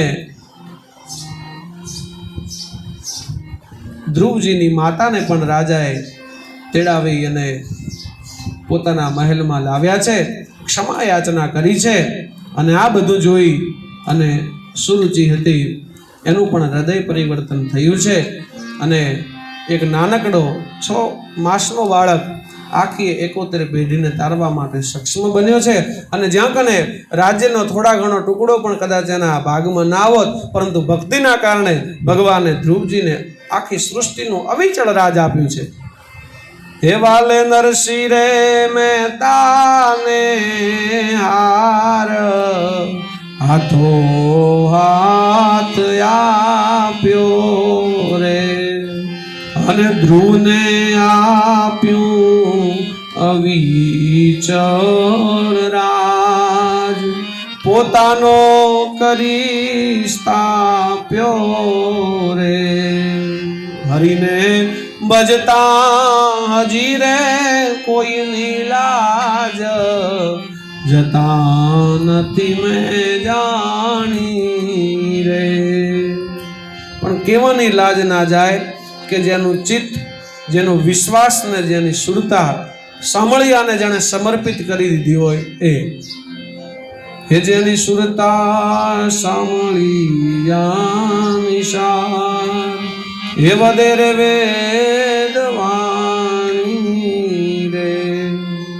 હે વાલે મીરા રે બાઈ ના ઝેર, હડાહડ પીધા રે. હે વાલે મીરા તે બાઈ ના ઝેર, હડાહડ પીધા. અરે મીરા, જો તારો શ્યામ, જો તારો રાધાવર તને બચાવવા માટે આવતો હોય તો આ ઝેરના હળહળતું વિષ એની અંદર ભરેલું છે, એનું તું પાન કર. આવી ભરી યુવાનીની અંદર તું આ કૃષ્ણ કૃષ્ણ કરી અને આ સંસારના સુખોને ત્યાગ કરવાની વાત કરે છે. આજે ફેસલો થઈ જાય. જો તારો કૃષ્ણ હોય તો ઠીક છે, નહીતર તારે આ સંસાર રસની અંદર આસક્ત થવું પડશે. રાણાજીએ ઝેરના કટોરા મોકલ્યા છે, પરંતુ જેની સુરતા સામળિયાની સાથ, જેનો તંતુ છે તે સામળિયાની સાથે બંધાઈ ગયો હોય, એવા ભક્તને દુઃખ ક્યાંથી આવે? વાલે મીરા તે બાઈ ના ઝેર હળાહળ પીધા રે, પાંચાળીના પૂર્યા ચીર, પાંડવ કામ કીધા રે. હે આવો હરી રે ભજવાનો લાવો, ભજન કોઈ કરશે રે. કર જોડી કહે પ્રેમદાસ, ભક્તોના દુઃખ હરશે રે. હરિને ભજતા હજુરે કોઈની લાજ, એ જતા રે નથી મેં તો જાણી રે. જેની સુરતા સામળિયાને હાથ, એ વધેરે વેદવાણી રે. આવી રીતે અવિચળ ધ્રુવ રાજાને ભગવાન પ્રસન્ન થઈને રાજ આપે છે. ચોથા સ્કંદની અંદર આવી બધી ભગવાનના અવતારોની અન્ય પણ કથાઓ આવે છે. ત્યાર પછી પાંચમો જે સ્કંદ છે એનું વર્ણન કરતા, એની કથા સંભળાવતા સુખદેવજી મહારાજ પરીક્ષિત રાજાને આગળની કથા કહી રહ્યા છે. ભગવાનનું મંગલાચરણ કર્યું છે. શ્રી કૃષ્ણ ગોવિંદ હરે મુરારી, હે નાથ નારાયણ વાસુદેવા. શ્રી કૃષ્ણ ગોવિંદ હરે મુરારી, હે નાથ નારાયણ વાસુદેવા. શ્રી કૃષ્ણ ગોવિંદ હરે મુરારી, હે નાથ નારાયણ વાસુદેવા. કૃષ્ણ ગોવિંદ હરે મુરારી, હે નાથ નારાયણ વાસુદેવા. હે નાથ નારાયણ વાસુદેવા, હે નાથ નારાયણ વાસુદેવા.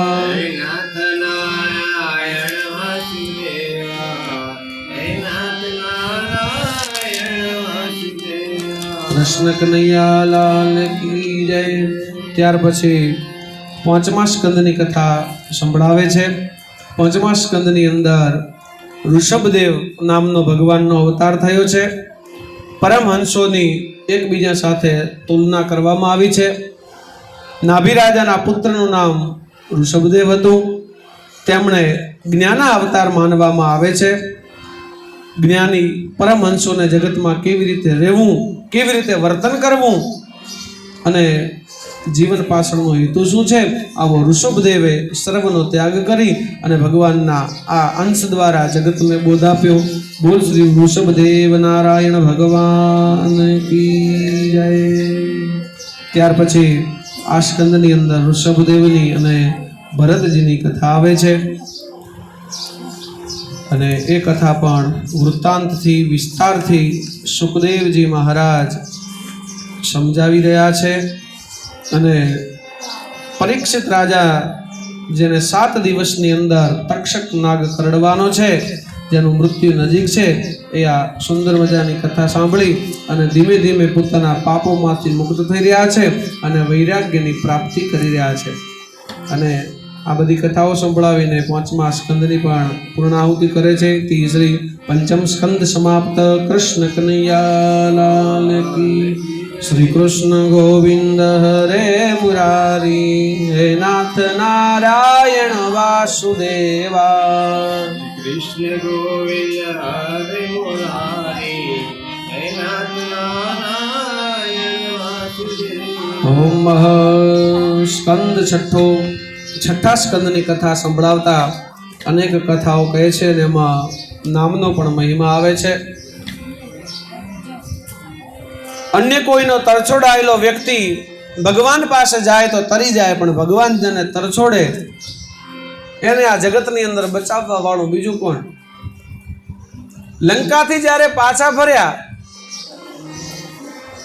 એના સમયની એક કવિની કલ્પના છે કે સમુદ્ર સામે જોઈ, પાણી સામે જોઈ અને રામચંદ્રજીને મનની અંદર એવો વિચાર આવ્યો કે વાનરોએ મારું નામ પથ્થર ઉપર લખ્યું છે અને મારા નામનો પથ્થર તરી ગયો છે. હું પણ કોશિશ કરીને જોઉં કે આ કેવી રીતે પથ્થર તરે છે, પણ કોઈને જોતા આ વસ્તુ કરાય નહીં. રામચંદ્રજીએ તો જોયું, આજુબાજુ કોઈ નથી. સમુદ્ર તટ ઉપર આવ્યા, પરંતુ રમેશના માટે હનુમાનજીની દ્રષ્ટિ પોતાના સ્વામી ઉપર હોય જ, અને એ જ ભક્ત કહેવાય. ભક્તની નજર હંમેશના માટે પોતાના ભગવાન ઉપર હોવી જોઈએ. હનુમાનજીએ મનમાં સમજ્યા કે આજ નક્કી ભગવાન કોઈક વાતે વ્યાકુળ કે ઉત્સુક લાગે છે. ભગવાનને ખબર ના પડે એમ ભગવાનનો પીછો કરતા કરતા હનુમાનજી આવ્યા છે. એક વૃક્ષ નીચે સંતાણા છે. ભગવાન રામચંદ્રજી ચારે બાજુ જુએ છે, હાથની અંદર પથ્થર લે છે, જળની અંદર નાખી દે. જેવો પથ્થર નાખે એવો પથ્થર ડૂબાઈ ગયો. રામચંદ્રજીને ભગવાનને શરમનો અનુભવ થયો કે કોઈ જોતું ના હોય તો સારું, કારણ કે મારા નામથી દુનિયા પથ્થર તેરવે છે. આ વાનરોના પથ્થર તર્યા અને મારો પથ્થર પાણીમાં ડૂબાઈ ગયો. ભગવાને જો બીજો પથ્થર લીધો, પાણીમાં ફેંક્યો, એ પણ ડૂબાઈ ગયો. ત્રીજો પથ્થર લીધો, એના ઉપર પોતાનું નામ લખ્યું, એ પથ્થર પણ ડૂબાઈ ગયો. આમ ભગવાન તો વ્યાકુળ થઈ ગયા કે અરે આ શું?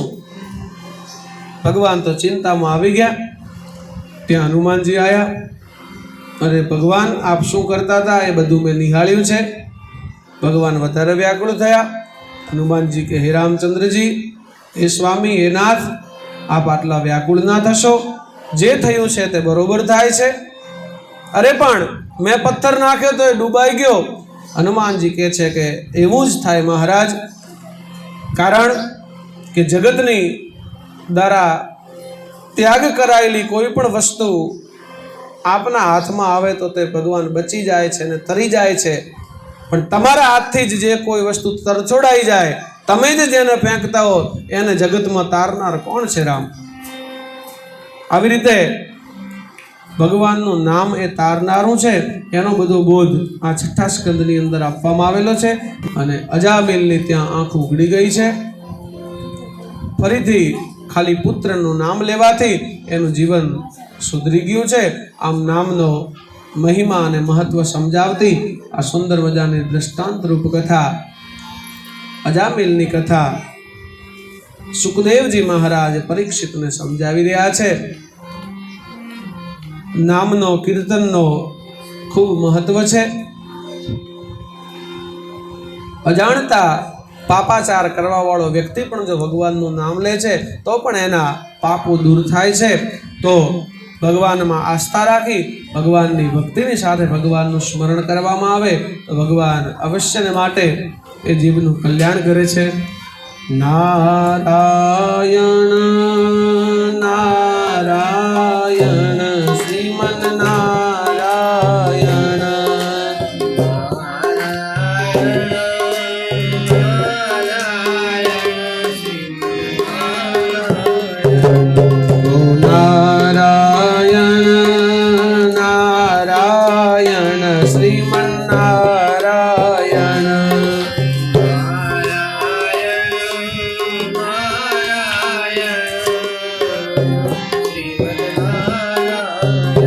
શ્રીમન નારાયણ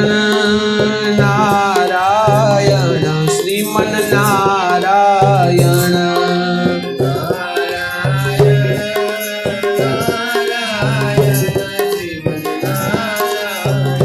શ્રીમન નારાયણ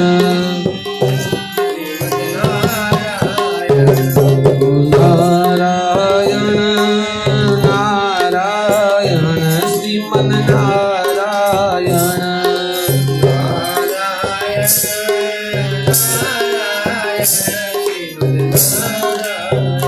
શ્રીમન નારાયણ. આવી રીતે આ સ્કંદની અંદર પણ સુંદર મજાની કથાઓ પરીક્ષિત રાજાને સંભળાવી રહ્યા છે. એના પછી વૃત્તાસુરના વધની કથા આવે છે, વૃત્તાસુરની સ્તુતિની કથા આવે છે, ચિત્રકેતુની કથા આવે છે, નારાયણ કવચનું મહત્વ આવે છે. આવી બધી કથાઓની સાથે છઠ્ઠો સ્કંદ છે. સાતમા સ્કંદની અંદર હિરણ્યકશિપુની કથા આવે છે, પ્રહલાદજીની કથા આવે છે અને નરસિંહનું પ્રાગટ્ય આવે છે. પ્રહલાદજી ભગવાનની સ્તુતિ કરે એની કથા આવે છે, ધર્મરાજાની કથા આવે છે અને ધર્મના 30 લક્ષણોની કથા આવે છે. આમ કરતાં કરતાં 8મો 9મો અને 10મા સ્કંદ તરફ જઈએ ત્યારે ભગવાન કૃષ્ણ અવતારની કથા આવે છે. એટલે આ છઠ્ઠા સ્કંદની પણ પૂર્ણાહુતિ કરે છે. કૃષ્ણ કનૈયા લાલ કી જય. 7મા સ્કંદના શરૂઆતની અંદર ભગવાનનું ભજન કીર્તન મંગલાચરણ કરી અને પરીક્ષિત રાજાને આ કથા સંભળાવી રહ્યા છે. હિરણ્યકશિપુ નામનો એક એવો અસુર કે જેણે ખૂબ જ ઉગ્ર અને આ ધરતી ઉપર કોઈએ ના કર્યું હોય એવું ભગવાનનું તપ કરે છે. આખું એનું શરીર સુકાઈ જાય છે, એના શરીર ઉપર પંખીઓના માળા થઈ જાય છે, જાણે કે રુધિર વહેતું બંધ થઈ જાય છે અને માત્ર વાયુ ઉપર રહી અને ભગવાન શ્રી હરિનું ભગવાનનું તપ કરે છે. રાક્ષસો તપ કરવાની અંદર ખૂબ સામર્થવાન હતા, પરંતુ એમના તપ પાછળનું કારણ કોઈકનું પડાવી લેવાનું, કોઈનાથી શક્તિશાળી બનવાનું, કોઈકને હેરાન કરવાનું, કોઈકને નડવાનો એમનો ઉદ્દેશ્ય હતો. એટલા માટે એમનું જીવન ક્યારે સફળ ન થઈ શક્યું. એકદમ ટૂંકમાં કહીએ, ભગવાન પ્રસન્ન થાય છે. બ્રહ્માજી મને અમર થવાનું વરદાન આપો. બ્રહ્માજી કે આ સૃષ્ટિમાં હું ખુદ જ અમર નથી, કેટલાય મનવંતર બદલે એટલે મારા આ શરીરનો પણ એકવાર નાશ થાય છે, અમર થવાનું હું વરદાન ના આપી શકું. પોતાની બુદ્ધિ વાપરીને વરદાન માગે છે. નરથી પણ ના મરું, નારાયણથી પણ ના મરું, ઋષિથી પણ ના મરું, મુનિથી પણ ના મરું, રાત્રે પણ ના મરું, દિવસે પણ ના મરું, અંદર પણ ના મરું, બહાર પણ ના મરું. બ્રહ્માજી હસતા હસતા ખડખડાટ હસીને કે તથાસ્તુ, તું કે એમ થાજો. હિરણ્યકશ્યપ ખૂબ જ આનંદમાં આવી ગયો. આમ થઈને હું અમર જ થઈ ગયો છું. ધરતી પર, પૃથ્વી પર પાપાચાર વધારવા લાગ્યો.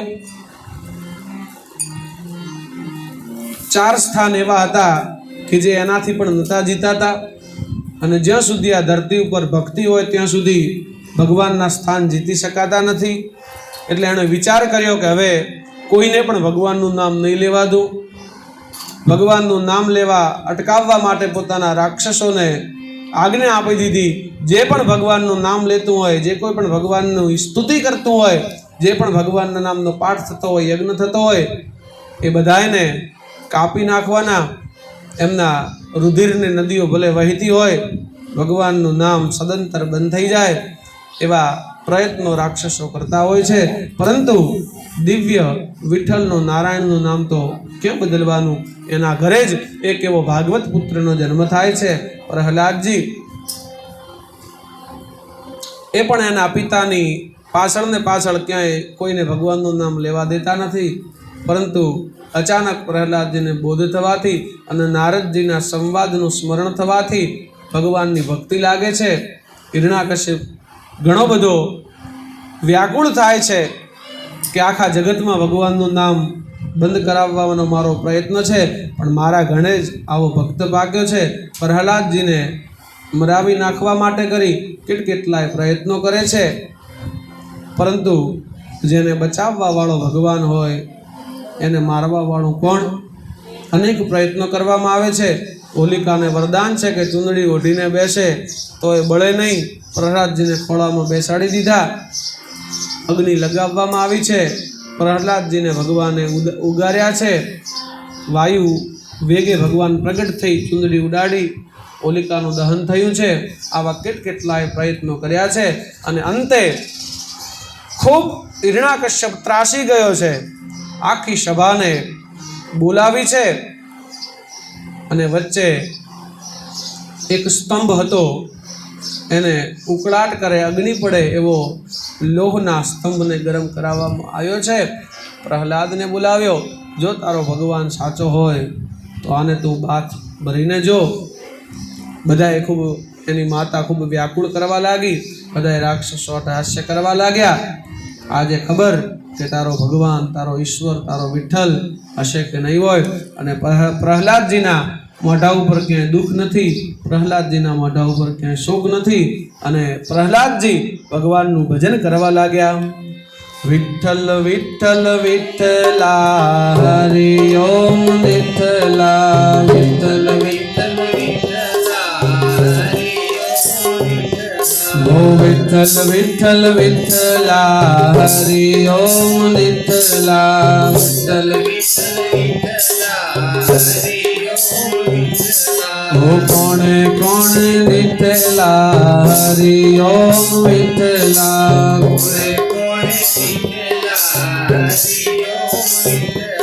મથુરામાં આવેલા હરિ ઓમ વિઠ્ઠલા,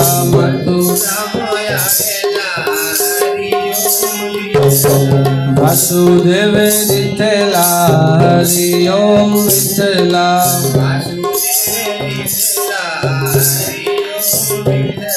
ઓ વિઠ્ઠલ વિઠ્ઠલ વિઠ્ઠલા હરિ ઓમ વિઠ્ઠલા, વિઠ્ઠલ વિઠ્ઠલ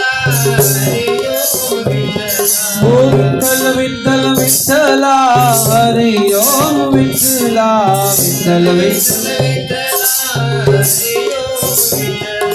કોણે કોણે વિઠ્ઠલા હરિ ઓમ વિઠ્ઠલા,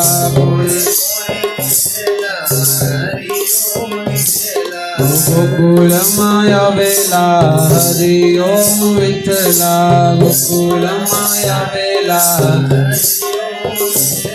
નંદ બાવાએ લીધેલા હરિ ઓમ વિઠ્ઠલા, એ જૂનાગઢમાં આવેલા હરિ ઓમ વિઠ્ઠલા, નરસિંહ મહેતાએ લીધેલા હરિ ઓમ વિઠ્ઠલા, વીરપુરમાં આવેલા હરિ ઓમ વિઠ્ઠલા, જલારામે લીધેલા હરિ ઓમ વિઠ્ઠલા, સદગુરુએ લીધેલા હરિ ઓમ વિઠ્ઠલા, મારા ગુરુજીએ લીધેલા હરિ ઓમ વિઠ્ઠલા, વિઠ્ઠલ વિઠ્ઠલ વિઠ્ઠલા હરિ ઓમ વિઠ્ઠલા. આમ ભગવાનની પ્રહલાદજીએ સ્તુતિ કરી છે. જ્યાં તાંભલાને બાથ ભીડવા જાય ત્યાં તો તાંભલો ફાડીને નરસિંહ રૂપે ભગવાનનો એક અન્ય અવતાર થયો છે. બોલ શ્રી નૃસિંહ ભગવાન કી જય. ધરતી ઉપર જ્યારે જરૂર પડી ત્યારે ભગવાને કેટલાય અવતારો ધારણ કર્યા. કાચબાનું રૂપ લઈ, કુર્મનું રૂપ લઈ, વરાહનું રૂપ લઈ, કપિલ નારાયણનું રૂપ લઈ, દત્તાત્રેયનું રૂપ લઈ, પરશુરામનું રૂપ લઈ, રામનું, કૃષ્ણનું, નૃસિંહનું, વામનનું, આવા અનેક રૂપો લઈને ભગવાને આ ધરતી પર પાપને ઓછું કર્યું છે. નૃસિંહ અને હિરણ્યકશ્યપ વચ્ચે ભયંકર યુદ્ધ થાય છે અને ભગવાને વચનને પાળ્યું છે. રાત પણ નથી, દિવસ પણ નહોતો, મધ્યાહનનો સમય હતો. અંદર પણ નહોતો, બહાર પણ નહોતો, ઉમરા ઉપર બેઠો હતો. હાથમાં અસ્ત્ર પણ નહોતું, શસ્ત્ર પણ નહોતું. અને ભગવાનના વળેલા નખથી હિરણ્યકશ્યપની ભગવાને છાતીને ચીરી નાખી છે અને એના ભક્તને, પ્રહલાદને દુઃખ આપવા વાળા પાપી રાક્ષસનું ભગવાને વધ કર્યો છે. બોલ શ્રી નૃસિંહ ભગવાન કી જય. कृष्ण कन्हैया लाल की जय।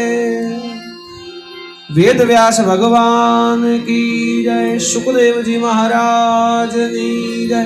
भागवत जी भगवान की।